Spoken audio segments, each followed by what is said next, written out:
గణేశాయ నమః, గాయత్రీదేవి నమః. ముందుగా ప్రేక్షక వీక్షణ మహాశీలందరికీ కూడా నమస్కారం. అయితే మనలో గ్రహించినటువంటి అద్భుతమైనటువంటి శక్తులు ఉంటూ ఉంటాయి. ఆ శక్తులు ఏమిటి, మనం దేన్ని గ్రహించం, మన లోపల ఉండేటటువంటి వాటిని. అలాగే ఎవరెవరు దేన్ని ప్రధానంగా కోరుకుంటారు, కోరుకోవడం వల్ల ఎవరెవరు తొందరగా పాడవుతూ ఉంటారు, ఏ కోరికలు ఉండకూడదు. అలాగే ఈ సృష్టిలో మనం చాలా రకాలుగా ఈ ఇల్లు కొనుక్కున్న, భూమి కొనుక్కున్న, ఇది స్థిరంగా ఉంటుంది అనుకుంటాం. అసలు నిజంగా స్థిరంగా ఉండేవేంటి, స్థిరంగా ఉండనవేంటి, మనం దేన్ని కోరుకోవాలి, ఏది స్థిరంగా ఉంటుంది జీవితంలో అనే విషయాన్ని, ఇలా అనేక విషయాలు మనకి చాణక్యుడు చెప్పాడు. ఆ విషయాలన్నీ కూడా ఇప్పుడు మనం తెలుసుకునే ప్రయత్నం చేద్దాం. నాస్తి మేఘ సమం తోయం, నాస్తి చాత్మ సమం బలం, నాస్తి చక్షు సమం తేజో, నాస్తి ధాన్య సమం ప్రియం. చాలా గొప్ప విషయం. అంటే దీని అర్థం ఏంటంటే కనుక మేఘాల నుంచి వచ్చేటటువంటి నీరు చాలా శుద్ధమైనటువంటిది. అలాగే తనపై తనకు నమ్మకం, ఆత్మవిశ్వాసం, దీన్ని మించినటువంటి బలం ఈ ప్రపంచంలో ఎక్కడా లేదు. అలాగే చూసే చూపు కంటే మించినటువంటి అద్భుతమైనటువంటి తేజస్సు మరొకటి లేదు. అలాగే మంచి ఆహారం తినడం కన్నా ప్రియమైనటువంటిది, అద్భుతమైనటువంటిది ఇంకొకటి ఏమీ లేదు. అంటే ఈ ప్రపంచంలో గొప్పవి ఏమిటో చెప్తున్నాడు చూడండి. మేఘాల నుంచి వచ్చేటటువంటి నీరు చాలా శుద్ధమైంది. ఈ సృష్టిలో శుద్ధమైన నీరు, చాలా గొప్ప నీరు ఏదైనా ఉంది అంటే కనుక అది మేఘాల నుంచి వచ్చే నీరే. ఎంచేతనయ్యా అంటే కనుక అందుకనే ప్రస్తుత కాలంలో కూడా మనకి చాలామంది ఈ యొక్క డాక్టర్లు కానీ, లేకపోతే కొంతమంది ఈ యొక్క సైంటిస్టులు కానీ, రకరకాల కొంతమంది మహానుభావులు అందరూ కూడా ఈ మేఘాల నుంచి వచ్చేటటువంటి నీరుని పరీక్ష చేసి మనల్ని మేఘాల నుంచి పరిశీలించినటువంటి నీటిని ఇంట్లో నిల్వ ఉంచుకునేటటువంటి ట్యాంకర్లు కట్టుకోమని, నిల్వ ఉంచుకునేటటువంటి వాటి విధానాన్ని ఏర్పాటు చేసుకోమని, వాటిని సంవత్సరం అంతా తాగమని, దీనికి రకమైనటువంటి ఒక ప్లానింగ్ అంతా చేస్తున్నారు ప్రస్తుతం. అంటే మేఘాల నుంచి వచ్చే నీరు చాలా శుద్ధమైంది, దానివల్ల అనేక రకాల రోగాలు పోతాయి. సహజ సిద్ధమైన న్యాచురల్ బలం, అందుకనే ఆకాశ జలము అంటారు దాన్ని, అందుకనే పవిత్ర గంగా అని కూడా అంటారు దాన్ని. అంచేత అమృతంతో పోలుస్తారు మేఘాల నుంచి వచ్చేటటువంటి వర్షాన్ని. దాన్ని ఒడిసి పట్టుకోవడం అనేటటువంటిది, ఆ మేఘాల నుంచి వచ్చేటటువంటి వర్షాన్ని దాచుకుని తాగడం అనేటటువంటిది భవిష్యత్తులో ఖచ్చితంగా ఇది రాబోయేటటువంటి తరాలన్నీ కూడా చేసే పని ఇప్పుడు. ఎందుకంటే ఈ టెక్నాలజీ డెవలప్ అవుతుంది. ఇప్పుడు కట్టబోయేటటువంటి 10-15 సంవత్సరాల తర్వాత కట్టబోయేటటువంటి ప్రతి ఇంటికి కూడా పైన సోలార్ ప్లేట్లు ఉంటాయి. అలాగే సోలార్ ప్లాంట్లు ఉండి దాని కింద ఆ వర్షం పడినటువంటి నీళ్ళన్నీ కూడా ఫిల్టరైజ్ అయ్యి కింద భూమి భూగర్భంలో ఒక పెద్ద ట్యాంక్ ఉండి, ఆ ట్యాంకులో నిల్వ ఉంచుకుని, ఆ ట్యాంకు ద్వారా ఒక మోటార్ పెట్టి వాటి ద్వారా నీళ్లు తీసుకుని వాటిని తాగేటటువంటి విధానము, ఈ విధానం అంతా కూడా భవిష్యత్తులో 10 సంవత్సరాల దగ్గర నుంచి రాబోయేటటువంటి ప్రతి బిల్డింగ్లోనూ కూడా ఈ టెక్నాలజీ అనేటటువంటిది ఉండబోతోంది. ఇది అక్షర సత్యం. అంటే మన సైంటిస్టులు తెలుసుకుంటున్నారు ఈ విషయాన్ని. మన పూర్వీకులు కొన్ని తరతరాలుగా తెలుసుకుని మనకు చెప్పారు. చూడండి, మేఘాల నుంచి వచ్చే నీరు చాలా శుద్ధమైనది అని చాణక్యుడు కూడా ఇక్కడ చెప్తున్నాడు. మనకి చాణక్యుడు ఏ కాలం నాడు వాడండి బాబు, మహానుభావుడు.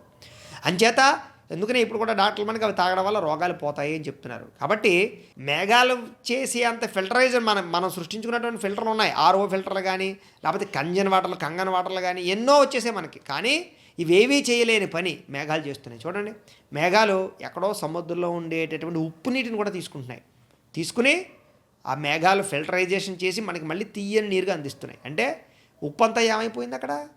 అలాగే ఎంతో బురదలోనూ అక్కడ రకరకాల చోట్ల ఉండేటటువంటి నీటినంతటినీ మేఘాలు సేకరిస్తున్నాయి. ఎండాకాలంలో సేకరించి మళ్ళీ వర్షాకాలంలో వర్షం కింద ఇస్తున్నాయి. అంటే ఫిల్టరైజేషన్ అంతా ఎక్కడుంది, భగవంతుడు మనకి ఎక్కడ పెట్టాడు, ఆకాశంలో పెట్టేశాడు మనకి మేఘాల రూపంలో. అవే ఫిల్టర్లు మనకి కదా.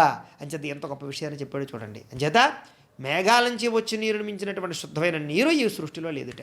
అలాగే తనపై తనకు నమ్మకం, విశ్వాసం, దీన్ని మించినటువంటి బలం ఇంకోటి లేదుట ప్రపంచంలో. ఈ ప్రపంచంలో నీకు సంబంధించిన బలం ఏదైనా ఉంది అంటే కనుక మీ మీద మీకు ఆత్మవిశ్వాసం, అంటే నేను ఈ పని చేయగలను, నా వల్ల అవుతుంది అనే విశ్వాసం మీ మీద మీకు కలిగితే, ఏదో 100 కొబ్బరి బండాలు ఇచ్చినా, 100 గ్లూకోజ్ బాటిల్ ఇచ్చినా, 6 సెలైన్లు ఎక్కించినారా అన్నటువంటి బలం మీ మీద మీకు ఆత్మవిశ్వాసం ఉంటే వస్తుంది. అందుకని ఇప్పుడు ఫైటింగ్లు చేసేటప్పుడు కానీ, నిస్సత్తులో ఉన్నప్పుడు కానీ మెడిటేషన్ చేయి, నీ మీద నీ ఆత్మవిశ్వాసం పెంచుకో, ధైర్యం తెచ్చుకో అంటూ ఉంటారు. ఇవన్నీ కారణం ఏంటి అంటే నిజంగా 2-3 రోజుల పాటు భోజనం చేయని వాడు కూడా 10 కిలోమీటర్లు అయితే 100 కిలోమీటర్లు పరిగెత్తగలుగుతాడు ఒక ఆత్మవిశ్వాసం ఉంటే. ఈ విషయాన్ని మోటివేటెడ్ స్పీకర్లు కానీ, స్పీచ్లు ఇచ్చేటటువంటి వాళ్ళు కానీ, ధ్యానం యోగా చెప్పేటటువంటి వాళ్ళు కానీ కూడా చెప్తూ ఉంటారు చూడండి కావాలంటే.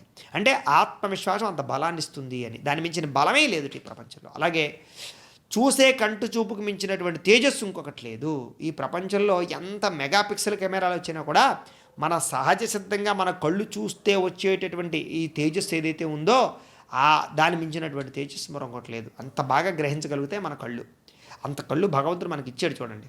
అలాగే మంచి ఆహారం తినడం కన్నా ప్రియమైనటువంటిది ఇంకొకటి లేదు. అంటే ఈ ప్రపంచంలో మంచి ఆహారం అనేటటువంటిది కరువైపోతున్న రోజులు, కల్తీ ఆహారం పెరిగిపోయినటువంటి రోజులు. కాబట్టి ఎంత స్పష్టంగా చాణక్యుడు చెప్పాడు, మంచి ఆహారం సహజ సిద్ధమైన ఆహారము.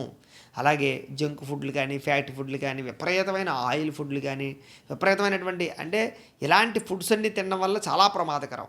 అవన్నీ కాకుండా మంచి ఆహారం తినడం కన్నా సుఖం, ప్రియము, ఆనందము ఇంకొకటి ప్రపంచంలో. ఎందుకంటే మంచి ఆహారం తింటే రోగాలు రావు, హాస్పిటల్కి వెళ్ళక్కర్లేదు, హాస్పిటల్ అనవసరంగా అక్కలేనివన్నీ పొడిపించుకోక్కర్లేదు, లేకపోతే డాక్టర్లు పెట్టేటటువంటి ఆక్సిజన్ సిలిండర్లతో కృత్రిమ గాలి పీల్చుకుంటూ చస్తామా బతుకుతామని బతకక్కర్లేదు. మన గురించి మన భార్య బిడ్డలు బయట ఎప్పుడు ఉంటాడా లేదా, ఏం జరుగుతుందని భయంతో బెంకంతో భయపడక్కర్లేదు, సంపాదించినంత డాక్టర్లు పోసి మళ్ళీ డాక్టర్లను తిట్టుకోవక్కర్లేదు. ఇలా అనేక రకాల ప్రయోజనాలన్నీ కూడా ఒక్క మంచి ఆహారం తినడం వల్ల వస్తాయి.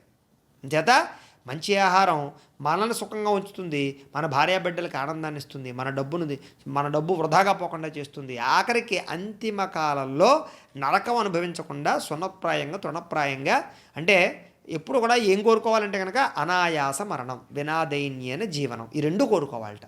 ఏం కోరుకోవాలి అంటే కనుక అనాయాస మరణం. ఒకవేళ మరణం అనేటటువంటిది సహజం ప్రతి మనిషికి, కానీ ఆ మరణం ఎలా రావాలంటే అనాయాస మరణం, అంటే ఆయాసంతో లేకుండా, అంటే ఏ ఆయాస పడకుండా అంటే ఏంటంటే కనుక కష్టపడకుండా అని కూడా అర్థం వస్తుంది. కాబట్టి చూడండి, కొంతమంది నిద్రలోనే పోయాడండి అంటారు, అంటే నిద్రలో వాడికి ఏమీ తెలియకుండా హాయిగా ప్రాణాన్ని వదిలేసాడు అనమాట. అంటే అనాయాసైన మరణం అంటే అదనమాట, కష్టపడకుండా. చూడండి, కొంతమంది బతుకుతూనే ఉంటారు, చావు బతుకుల మధ్య కొట్టుబెట్టి ఆడుతూ ఊపిరి అందక రకరకాల వాళ్ళ యాతను చూసి మనకే బాధ కలుగుతుంది. నిజంగా ఒక్కొక్కసారి ఈ నరకం అనుభవించి కానీ వీడు పోతే నయన్ రాబాబు అని దండం పెట్టుకునేటటువంటి పరిస్థితులు కూడా ఉంటుంటాయి ఒక్కొక్క చోట. అంటే బతకడానికి అంత కష్టపడడం, అది దాని మించినటువంటి నరకం ఈ ప్రపంచంలో ఇంకెక్కడ నిజంగా నరకం ఉందో లేదో తెలియదు, కానీ అదే నరకం అంటేను. కాబట్టి ఇవన్నీ దేనివల్ల పోతాయి అంటే మంచి ఆహారం తినడం వల్ల పోతాయి. మంచి ఆహారం తింటే అక్కలేని వ్యాధులు మనకి రావు. మనకు వచ్చే వ్యాధులకి అన్నిటికీ ఖచ్చితమైనటువంటి కారణం మొట్టమొదటిది ఆహారము, 2 మెంటల్ స్ట్రెస్, 3వది వ్యాయామం చెయ్యకపోవడము, 4వది దురాశ వల్ల ఎదుటివాడి మీద దురాశతోటి కోపంతో మనం పెంచుకునేటటువంటి కామక్రోధ లోభ మోహ మదవాత్సల్యాలు అతిగా మనల్ని బాధించిన కారణం చేతే మనం జీవితంలో వీటన్నిటిని నెత్తిమీద తెచ్చుకుని మనం తొందరగా అర్ధాయుష్యును కొని తెచ్చుకుంటున్నాం. కాబట్టి వీటన్నిటికీ ఒకే ఒక కారణం మంచి ఆహారం తినమని ఎంత గొప్పగా చాణక్యుడు చెప్పాడు చూడండి. అంటే ప్రతి శ్లోకం, ప్రతి అక్షరం అద్భుతం, మనం తెలుసుకోవాలి. అలాగే ఇంకా అద్భుతమైన విషయం చెప్పాడు, ఏమిటి అంటే కనుక అధనాధరమిచ్చంతి వాచంచైవ చతుష్పదా మానవా స్వర్గమిచ్చంతి మోక్షమిచ్చంతి దేవతా. అంటే దీని అర్థం ఏంటి అంటే కనుక ఎవరెవరు దేని కోరుకుంటారు, డబ్బు లేనివాడు ఉన్నాడు అనుకోండి, డబ్బు కావాలి, డబ్బు వస్తే చాలు, ఈ డబ్బు ఉంటే ఇంకా జీవితంలో ఇంకేం అక్కర్లేదండి, ₹1 వస్తే చాలు, ఇంక నేను దేన్ని కోరుకోను అంటాడు. లేకపోతే ₹1 అన్నవాడు అనుకోండి, నాకు ఒక 100 కోట్లు భగవంతుడు ఇచ్చేస్తే నాకు కొన్ని టార్గెట్స్ ఉన్నాయి, కొన్ని గోల్స్ ఉన్నాయి, 2-3 ఫ్యాక్టరీలు కట్టాలనుకున్నాను, లేకపోతే ఏదో చేయాలనుకున్నాను, అది చేసేసి ఇంకా నేను అసలు దేన్ని అడగను అంటాడు. అంటే డబ్బు లేని వాడికి డబ్బును కోరుకుంటాడు. అలాగే 4 కాళ్ళ జంతువు ఉందనుకోండి, అవి వాక్కును ఆపేక్షిస్తాయట. అంటే కుక్క, పంది, మేక ఇలాంటివన్నీ కూడా మనిషి చూస్తాడు, మనిషి మాట్లాడడం, మనిషి వాక్కుతోటి అనేక రకాల విషయాలని జయించడం, ఇవన్నీ చూసి మనకు కూడా మనిషిలా మాట్లాడడం వస్తే ఎంత బాగుండు అనుకుంటూ ఉంటాయట జంతువులు. అలాగే మానవులు స్వర్గాన్ని కోరుకుంటారట. మానవులు అందరూ కూడా పోయిన తర్వాత హాయిగా స్వర్గానికి పోతే ఎంత బాగుండు అనుకుంటాం తప్ప నరకం ఎవరో కోరుకోరు కదా. మానవ లక్షణమే స్వర్గం. స్వర్గం అంటే స్వర్గానికి 2 అర్థాలు వస్తాయి. ఇక్కడ పొందేటటువంటి స్వర్గం అంతిమ స్వర్గం, అంటే మనం కాలం చేసిన తర్వాత వచ్చేటటువంటిది కూడా స్వర్గమే. 2 రకాలు. అబ్బా ఎంత స్వర్గంగా ఉందండి ఇంట్లో అంటూ ఉంటారు చూడండి. ఒక ఏసీ భవంతిలో ఉండి కడుపు నిండా తినేసి హాయిగా మంచి మంచమే పడుకుంటే అబ్బా ఈ ఇల్లు చాలా స్వర్గంలా ఉందని అంటారు. అంటే మనిషి యహలోకంలోనూ స్వర్గ సుఖాలు కోరుకుంటాడు, అంత్యమందు స్వర్గాన్ని కోరుకుంటాడు. మానవ లక్షణమే అది. అంచేత మనిషి దేన్ని కోరుకుంటాడంటే స్వర్గాన్ని కోరుకోవడం సహజ సిద్ధం. దేవతలు మోక్షాన్ని అపేక్షిస్తారు. దేవతలు అంటే ఎవరు అంటే కనుక మనకి రకరకాలు, దైవం వేరు, దేవతలు వేరు. దేవతలు అంటే దేవతలు, యక్షలు, కిన్నెరులు, కింపురుషులు, గంధర్వులు, ఇలా ఒక్కొక్క కోవకు చెందినటువంటి వారు ఉంటారు, రాక్షసులు, లేకపోతే కనుక ఇలాగా కొంత వ్యత్యాసాలు ఉంటూ ఉంటాయి. కాబట్టి దేవతలు మోక్షాన్ని ఆపేక్షిస్తారు. అంటే కనుక వాళ్ళకి మోక్షమే కావాలి, ఇంకేం అక్కర్లేదు వాళ్ళకి. అంచేది ఏమిటి అంటే కనుక ఎవరెవరు దేన్ని బలంగా కోరుకుంటారనే విషయాన్ని ఇక్కడ మనకి ఈ యొక్క తెలియజేశాడు చాణక్యుడు. అలాగే సత్యేన ధార్యతే పృథివీ సత్యేన తపతే రవి సత్యేన వాతి వాయుశ్చ సర్వం సత్యే ప్రతిష్ఠితం. ఈ భూమి అంతా కూడా దేని మీద నిలబడింది అంటే కనుక సత్యం మీదే నిలబడింది. ఈ సృష్టి అంతా కూడా భూమి నిలబడాలన్నా, వాయువు వేచాలన్నా, సూర్యుడు క్రమం తప్పకుండా ఉదయం వచ్చి సాయంత్రం అస్తమిస్తూ ఉండాలన్నా కూడా వీటన్నిటికీ కారణం సత్యమే. సత్యం వల్లే ఇవన్నీ కూడా ప్రతిష్ఠించబడి ఉన్నాయి. సత్యం ఏది ప్రపంచం అంతా కూడా నిలబడి ఉంది అని చెప్పారు. అంటే సత్యం చాలా అవసరం. అంటే సత్యం అంటే ఏంటి అంటే ఇక్కడ మనం మాట్లాడేటప్పుడు మాట్లాడే మాట సత్యం కాదు. ఇక్కడ భగవంతుడు ఒక ధర్మాన్ని చెప్పాడు.